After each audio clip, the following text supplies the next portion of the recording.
การแข่งขันกีฬาจักรปันศิลัดงานมหกรรมกีฬาแห่งชาติครั้งที่12ที่นครหลวงเวียงจันทน์เป็นเจ้าภาพได้จัดขึ้นในวันที่13พฤศจิกายน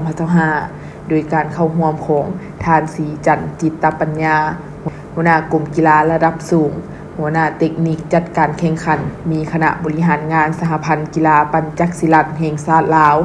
คณะบริหารงานสหพันธ์กีฬาปัญจักรศิลัดนครหลวงเวียงจันทน์คณะรับผิดชอบเทคนิคจัดการแข่งขันประธานประธานสหพันธ์กีฬาจักรปันศิลัดเข่งกระทรวงป้องกันประเทศกระทรวงป้องกันความสงบผู้จัดทีมครูฝึกนักกีฬาและเขตศึกษาเข้าร่วมในพิธีทานบัฒนาไสลาสวงศ์สิงห์ประธานสหพันธ์กีฬาปัญจักรศิลัดนครหลวงเวียงจันทน์ได้กล่าวว่าการแข่งขันกีฬาปัญจักรศิลัดในครั้งนี้ก็เพื่อเต้าหูมความเป็นปึกเพนและผูกเน่นความสามัคคีมิตรภาพของประชาชนลาวบรรดาเผ่าในทั่วประเทศและเพื่อสืบโตพัฒนาวงการกีฬาลาวยกระดับพัฒนาความสามารถของนักกีฬาคณะกรรมการเทคนิคจัดการแข่งขันและกรรมการตัดสินกีฬาลาวให้มีคุณภาพสูงขึ้นก้าวสู่ระดับภาคพื้นและสากลทั้งเป็นการคัดเลือกนักกีฬาผู้ที่ได้มาตรฐานครบถ้วนเข้าฝึกซ้อมและบรรจุนักกีฬาทีมชาติกะเกียมเข้าร่วมแข่งขันกีฬาซีเกมครั้งที่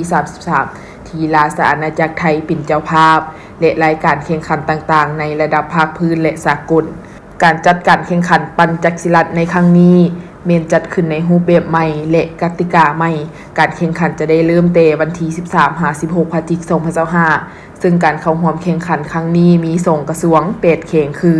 กระทรวงป้องกันความสงบเขตสารวัตรเขตจำปาสักเขตสวรรณเขตเขตคำมวนเขตเวียงจันทน์เขตเสียงขวงบริคำไซและนครหลวงเวียงจันทน์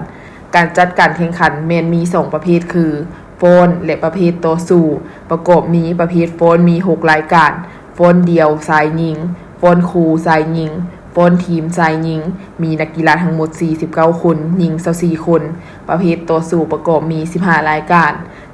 ต่อสู้หญิงมี7รุ่นรายการต่อสู้ชายมี8รุ่น